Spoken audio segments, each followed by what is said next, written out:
most accomplishments in life, particularly on the innovative cutting edge, they're rarely pure in the sense that you achieve absolutely everything you set out to do. But if we hadn't been ambitious, if we hadn't done it, the world would be a lesser place than it is.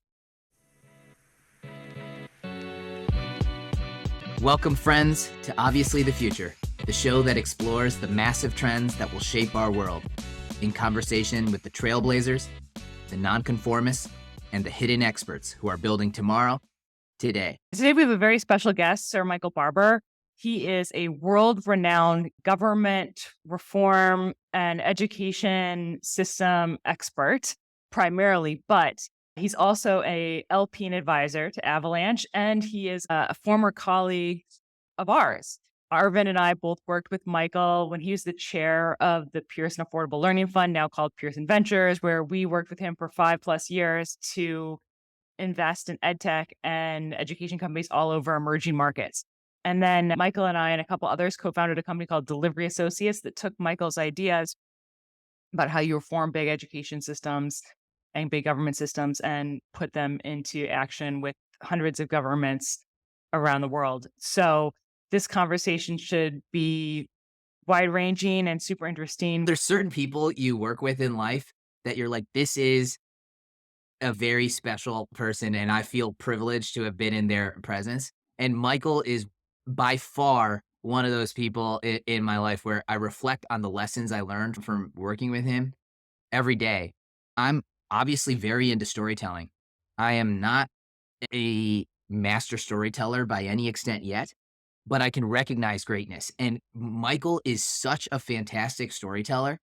You notice it in all the little details, like the way he recalls facts and gives you not just a broad stroke. He'll tell you that what Churchill was eating on the time he's telling you a story. His recall for specific details makes his stories just really stick with you. Yeah, absolutely. Every single point he makes has an anecdote from history or a book, and the details and the precision really drive the point home. And you're just enthralled into this story. And I've never met anyone who does that with such consistency and breadth as Michael. Yes. So I hope you enjoy this conversation as much as we did. Thank you so much, Michael, for joining us. We're so excited to talk to you. It feels like the good old days. So the three of us were together. There's a lot of places we could start, given your long and illustrious career. But I want to start where the three of us were together working on Pearson Ventures, where we were investing in education startups across emerging markets. And one thing that really stood out to me from that time working with the two of you is, Michael, you were an incredible chair of meetings. You had this ability. We had this investment committee of people of varying alignment to the mission of what we were trying to do and varying awareness to what we were trying to accomplish. And whenever we went into those meetings, you always were able to funnel the conversation in the right directions and get us to action items and really make those meetings efficient and extremely productive.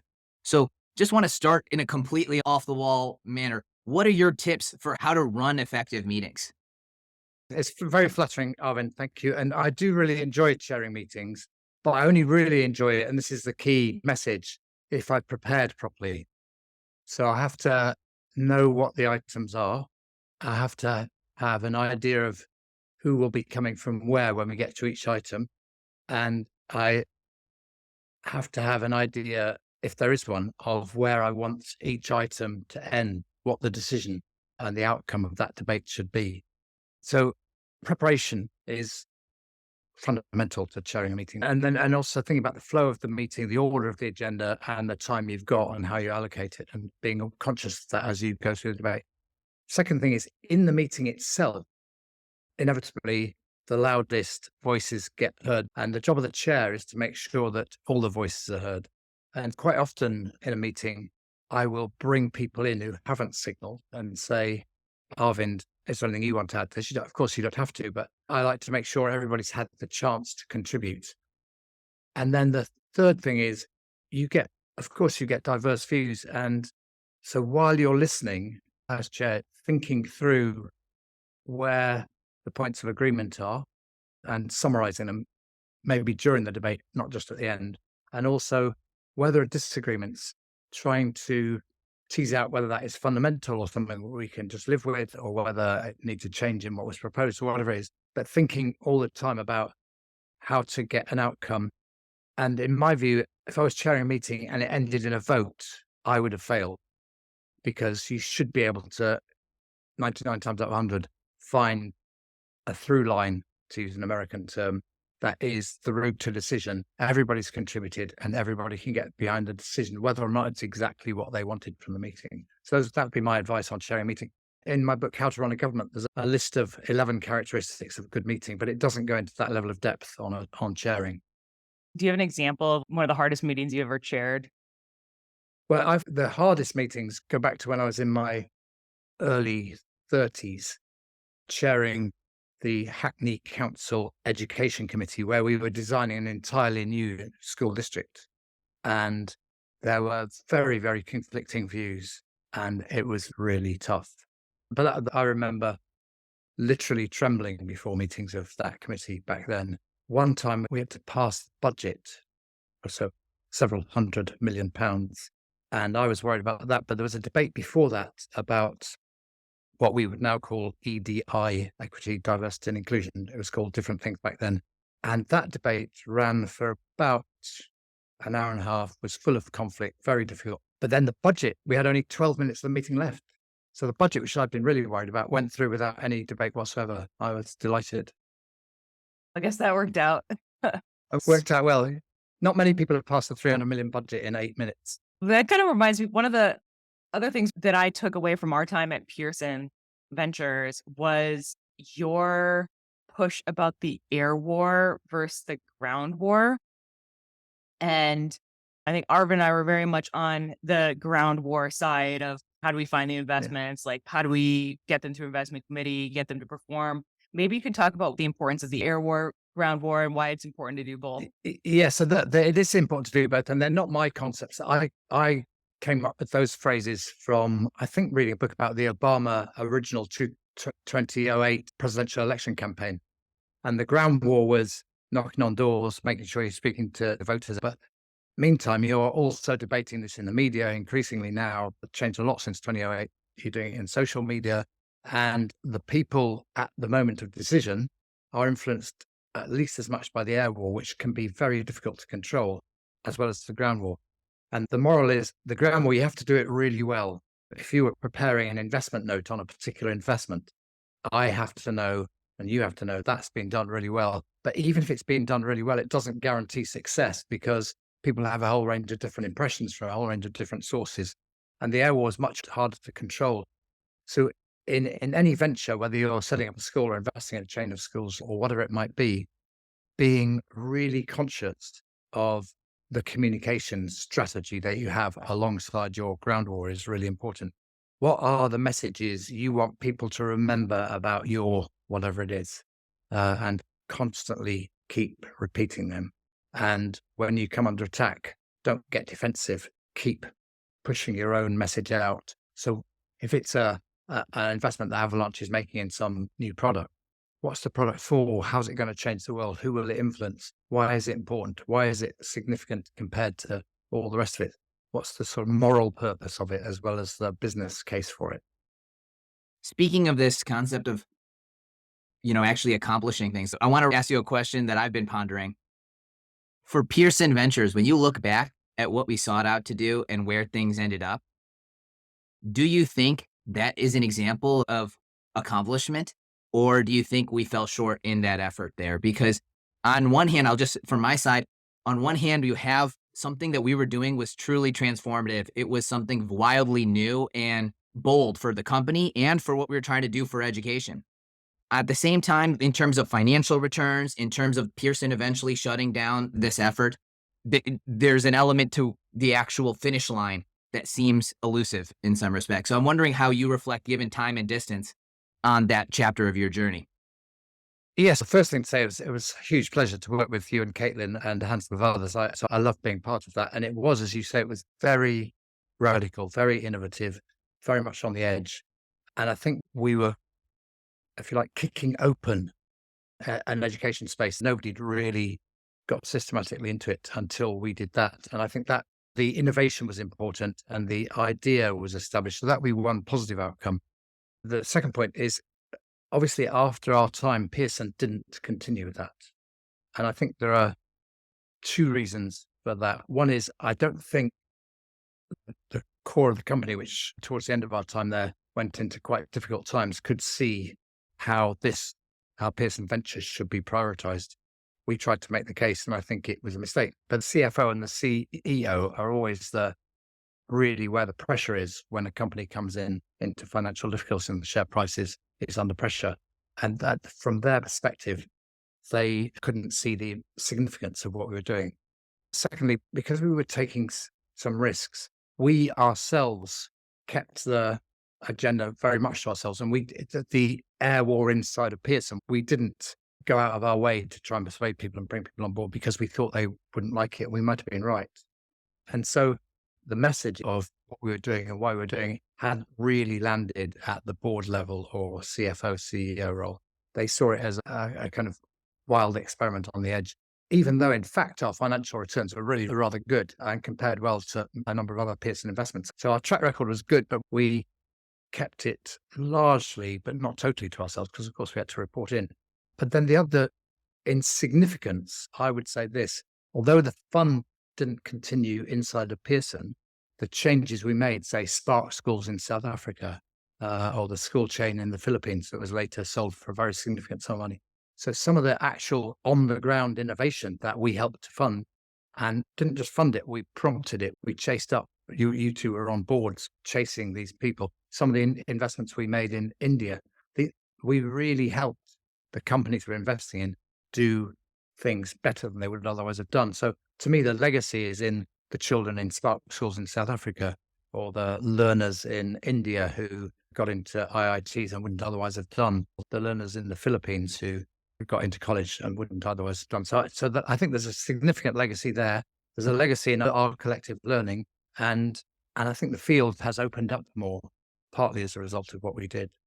I do consider it an accomplishment. It's not a pure accomplishment. I can see how we might have done more if we'd been able to stay longer, or if somebody else had taken it on, it might have done more and better. But yes, it was an accomplishment. But most accomplishments in life, particularly on the innovative cutting edge, they're rarely pure in the sense that you achieve absolutely everything you set out to do. But if we hadn't been ambitious, if we hadn't done it, the world would be a lesser place than it is.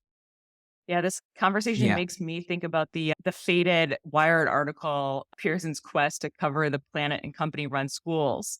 It was both like good and devastating at the same time because it captured the scale of the ambition and what could truly be accomplished in a really revolutionary way, but it had a tone of scare tactics and fear-mongering and Yeah, sinister tone. a tired narrative of the private sector. But I definitely feel the Avalanche is an outgrowth of obviously the time that we spent at Pearson together and the so many things that we learned along the way. And it's amazing how we were pioneering ed tech and actually just investing in emerging markets when no one was investing in emerging markets. Like we were in Brazil and India, Indonesia, Philippines, and now there's like billions and billions of dollars goes into these markets, and there were almost no VCs on the ground there. So we were pioneering both, from an education point of view, but even just from investing in markets that people saw as backwater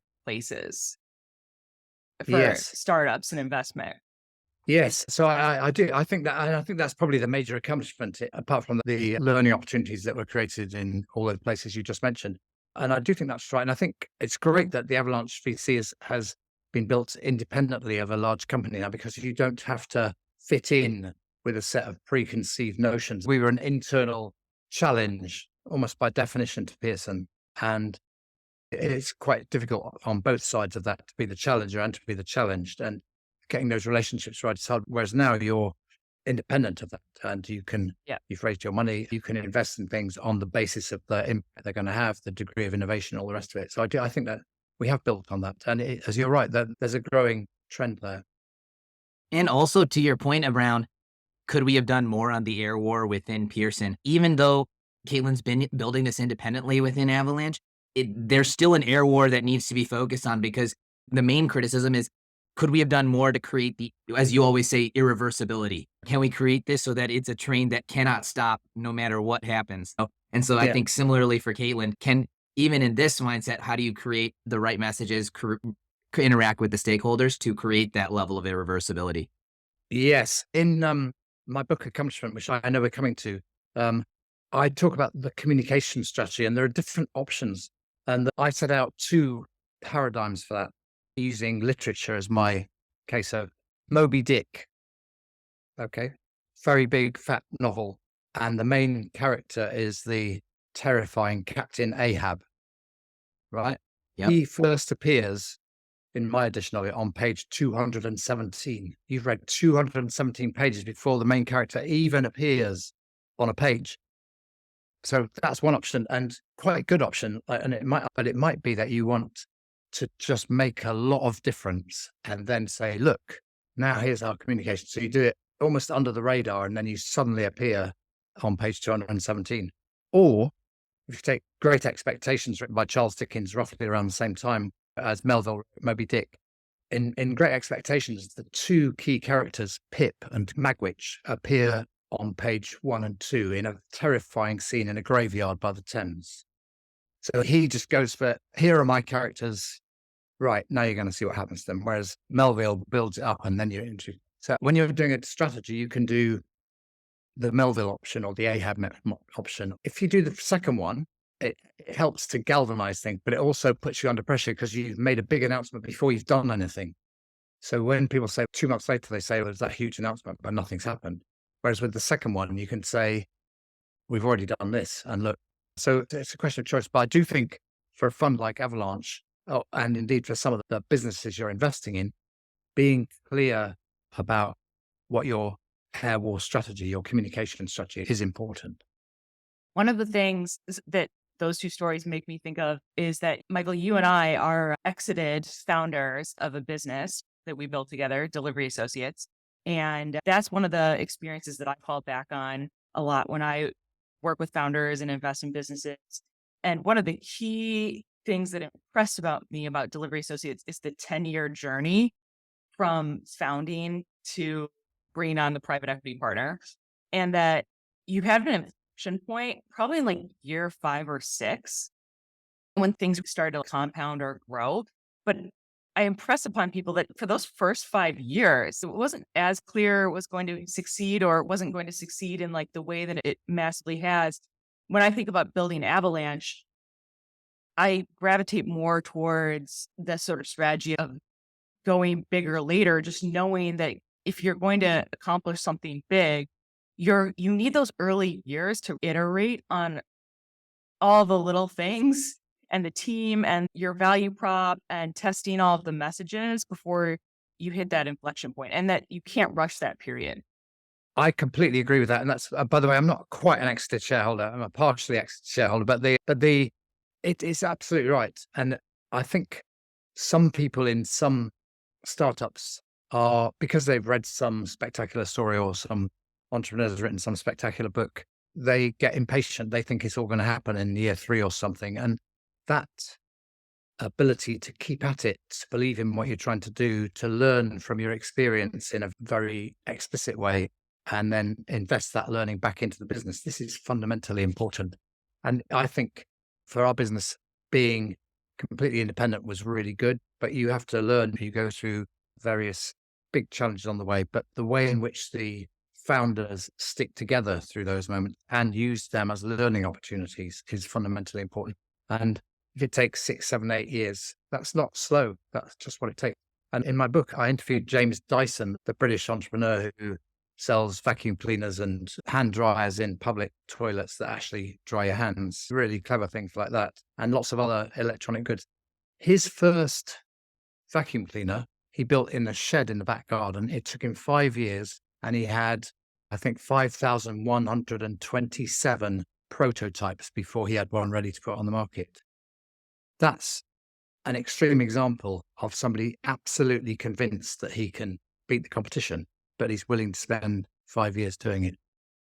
Yes, that's incredible. Caitlin has been taking more of the Ahab route. I'm trying to go the Pip route. and where I'm literally announcing that I'm starting a school before I've done anything. And part of my strategy for doing so is hopefully attracting more like-minded people to the mission. And the other element that came through in accomplishment is you were talking about how you don't do things to be remembered by history, but if you do, make sure you write it the first version yourself. And that struck me because one of the things that I'm really curious to want more of is I feel like we always ask retrospectively what happened in this journey. And you talk about your time at Delivery, your time at Pearson, all this. And our memories get shaped over time. The stories, how we connect those dots are different. There's a different experience to shaping the narrative, hearing the history in the moment while it's live. There's a different perspective that I think can be lost over time when you ask a successful person how they succeeded.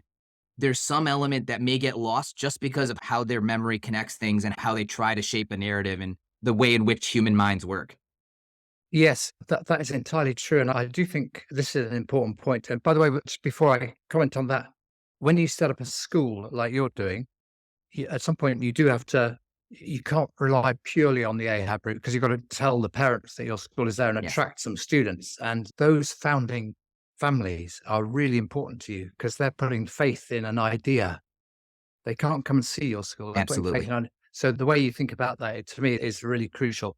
My friend whose school he visited in the East End of London, Peter Hyman, it was called School 21, but then it became a chain called Big Education.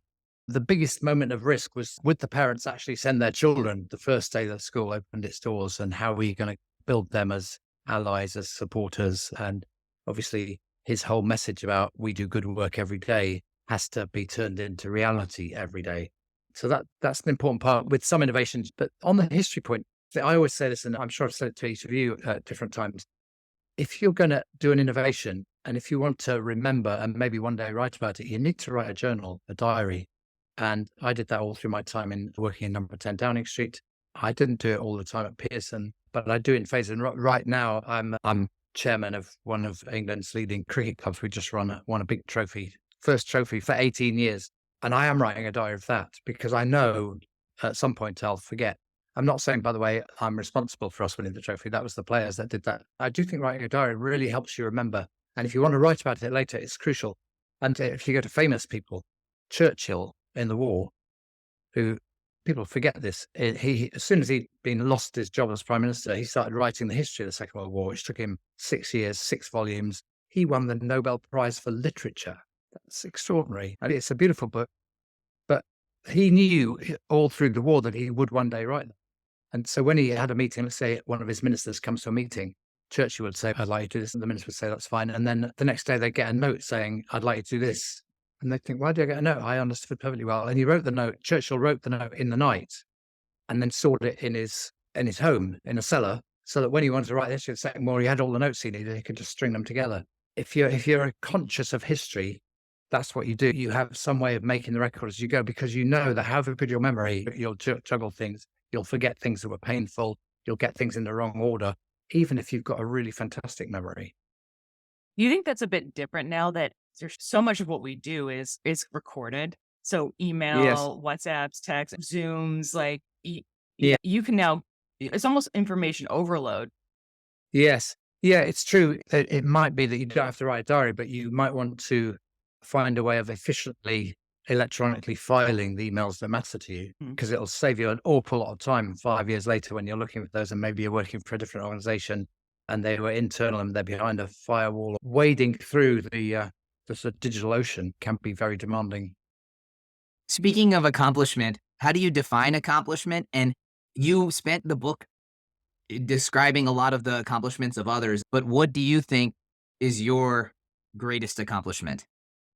Shall I start with how do I define accomplishment? So I think it's making a visible, significant change in the world that makes the world a better place. So you're going to make a big change in the world. Often you might be doing it for the first time or scale for the first time. And that leads you into the methodology of accomplishing things, which is what the book's about. And what I wanted to show in accomplishment is that there's a pattern to it that applies in government, in business, in sport, in art, and in pretty much any field you want to turn to. And the more I see of life, the more I believe that case. I'm not saying it's the only way you can accomplish things, but that pattern, if applied systematically and rigorously, will lead to accomplishments, not necessarily perfect, not necessarily everything you set out to do, but the ambition, even if you fall just short of it, will help you get to a significantly improved outcome. In my own terms, I was thrilled to bits when I cycled the length of the west coast of Scotland, England, and Wales home for my 60th birthday and climbed the highest mountains in England, Scotland, and Wales on the way. So on a very personal level, that was a very rewarding experience, which I do describe in the book. And while I'm on biking, doing a 10-mile time trial in under 25 minutes, which took 3 or 4 years of work, was spectacular. And I had, as you'll see in the book, unexpected help from Team Sky, the professional cycling team. But so on a very personal level, those kinds of things. In terms of my working career, I look back on 2 things as the most significant. One is the national literacy and numeracy strategy in primary schools in England between 1997 and 2001, which I was responsible for and had sleepless nights over, and which have since been built on by successive governments. And anybody who saw the recent Pearls results would have seen that England is 4th in the world now, and it's the highest performing country in Europe, the highest performing country in the West. That's a big thing that I feel very proud of having started. And that was my first learning about how to accomplish things at scale across the whole system. When the Queen of England, back in the 16th century, Mary, lost Calais, the last possession that Britain had on the continent, people used to say she died with Calais written on her heart.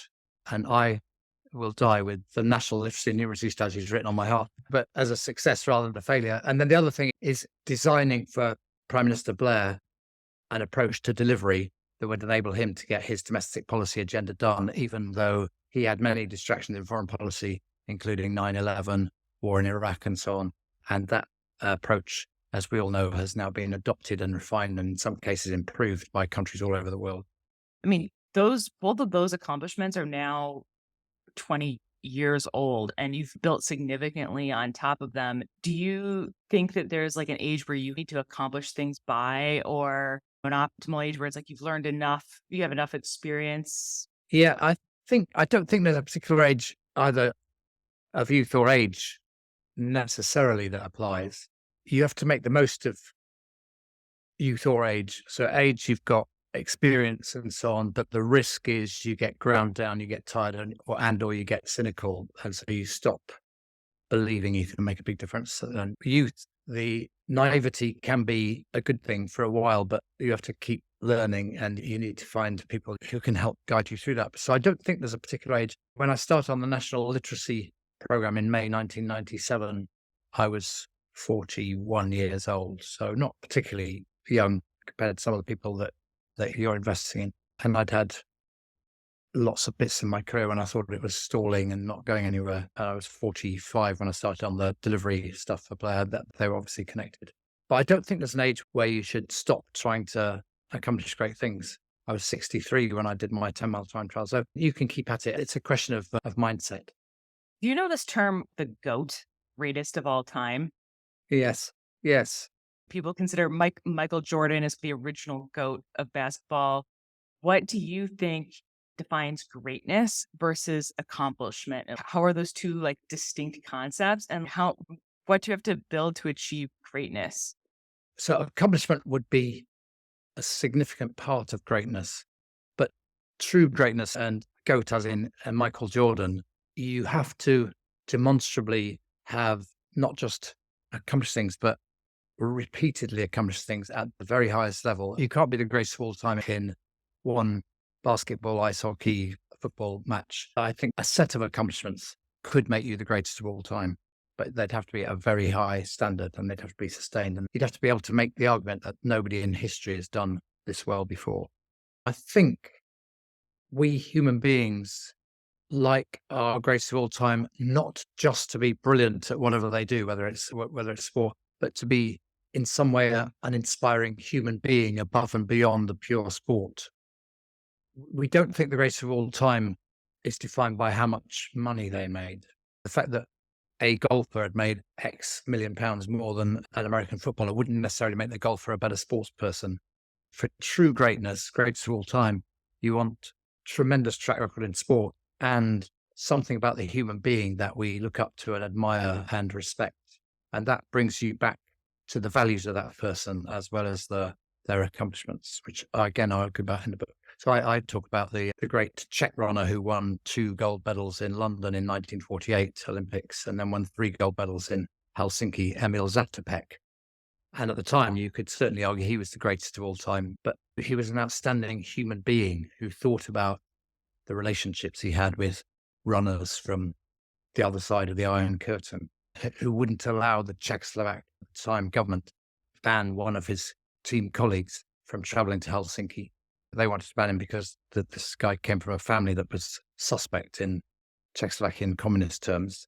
And Beck said, if he doesn't come, I'm not going either. It's one of the reasons Muhammad Ali is often talked about as the greatest sports person of all time, because he stood for something. Whether or not you agree with what he stood for it with courage and determination, and then came back and won the world title again. The further answer to Caitlin's point, there needs to be something about the human being as well as about the accomplishment.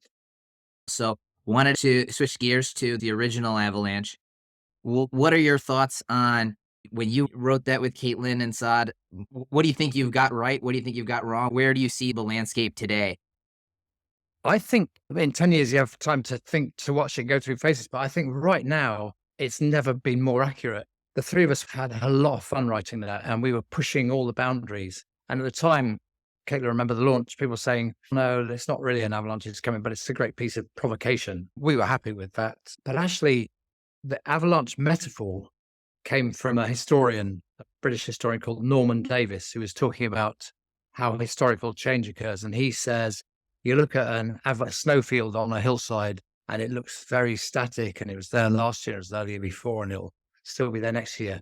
But underneath, under the ground, things are melting, things are changing. You can't see that. And then eventually, at some point, unpredictable point, the avalanche happens. I think the avalanche is happening now. So we were predicting these things. But if you look at what's happening with technology in universities in England right now, there are academic staff on strike. And one of the things they're doing in striking is not marking students' work in exams at the end of their degree.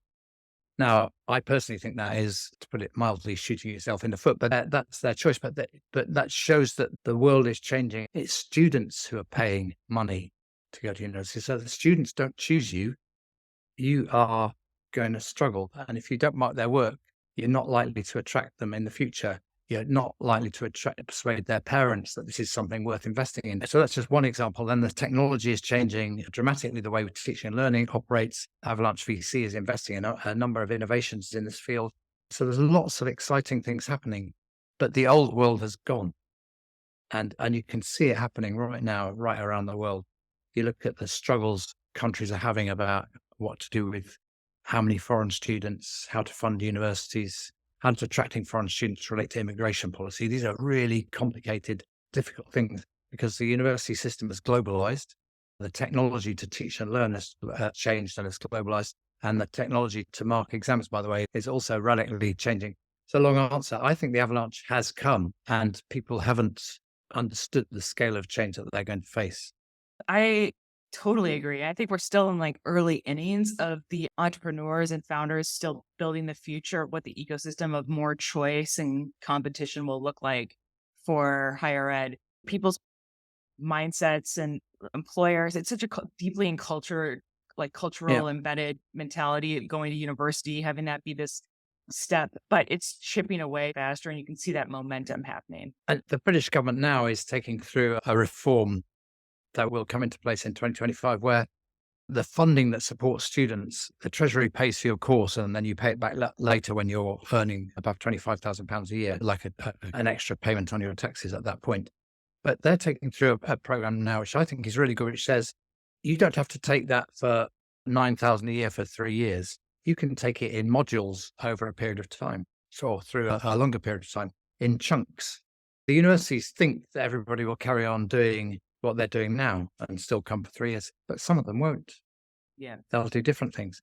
Lots of top universities, including Exeter University, where I'm chancellor, we're doing lots of degree apprenticeships where you work for PricewaterhouseCoopers or some engineering company and you do your work some other week and you do your apprenticeship learning in that same field for the rest of the week, you get your degree over 6 years. You don't get any student debt. You get paid while you're doing it. And of those students in Exeter, 91% of them complete their course over the 6-year period. This is really exciting.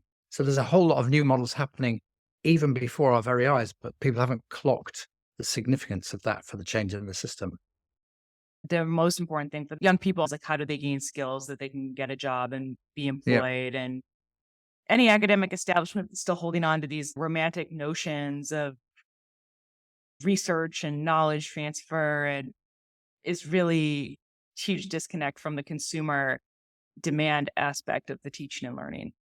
Yeah, and if they really believe, Nicola Dandridge, who's just written a nice pamphlet on this, if you really believe that research informs teaching, you need to show how that is explicit and how the student can really see that rather than use it as a label that you don't really mean. I want to end with a little lightning round. So a couple quick questions for you. So we usually do hot takes. So you have the Avalanche paper 10 years ago. What today? Give me a hot take for 10 years from now. Something, it doesn't have to be education, wherever you're thinking. What do you think is obviously the future that's coming in the next 10 years? It depends how optimistic you're feeling. I feel AI is going to make a transformative impact one way or another. I would love to think that in 10 years, we, the human race, will have worked out the ethics of managing that. And I don't think we're there yet. There are some clever people working on it, but it's really significant. The second thing is, I think in sport, we've got nutrition, physical training, tactical training, technical training, all of these things to a very high standard. The breakthroughs in sport are going to be mental.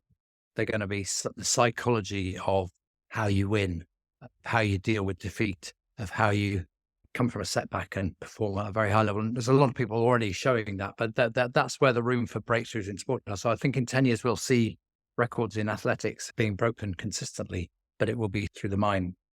It's incredible to see these young tennis players, 18, the first thing after their coach is they hire a psychologist that's on their staff. And it's that's become such a crucial element. All right, last one, Caitlin's list, my younger self. She has a list of books that she would recommend to her younger self. One of my favorite things that we used to do was share our reading lists, Michael. So I know you're an avid reader. By the way, speaking of your AI point, AI and ethics, I have a book recommendation for you. Okay. But tell me, what is your book that you would recommend to your younger self? I wish at university I'd read some of the history books I've been reading for the last 40 years because I'd have done better essays and I've understood some of the stuff I studied back then much better. I would certainly recommend the book that's very famous in America, a bestseller. I read it about 10 years ago, Team of Rivals, that President Obama liked, about Lincoln and the way he selected his cabinet, because I did that as my special subject at university, and I'd have done a much better job if I'd had that book available. Doris Kearns Goodwin is the author. So that's one book I'd definitely recommend. The other books that I wish I'd read when I was much younger, one of them would be The Brothers Karamazov by Dostoevsky, which I think is one of the greatest novels ever written. It's quite Beautiful. a fat novel, but it is a quite staggeringly good novel. I didn't read that till I was in my 40s. So I'd definitely recommend that. And last thing, anything to plug? Where do people find you if they want more? I have a personal website. I have a Twitter feed at Michael Barber 9. And if you want to buy my book, Accomplishment, it's available from Amazon, Penguin Books. Yes, let's go. Fantastic book. It really is. I'm using it right now in the process of my school. It really is very practical guide and appreciate it. And as a Twitter follow, if you're interested in trains running, as well as deep thoughts on the future of education, you get and everything in between. It's a great follow for Twitter. Absolutely. Yeah. And some nice pictures of the Devon countryside. That's great. Yeah. Thank you so much, Michael, for joining us. This was fantastic. Thank you. It's been a pleasure, Arvind and Caitlin. Always a pleasure to talk to you and very heartwarming as well as fascinating. Thank you very much.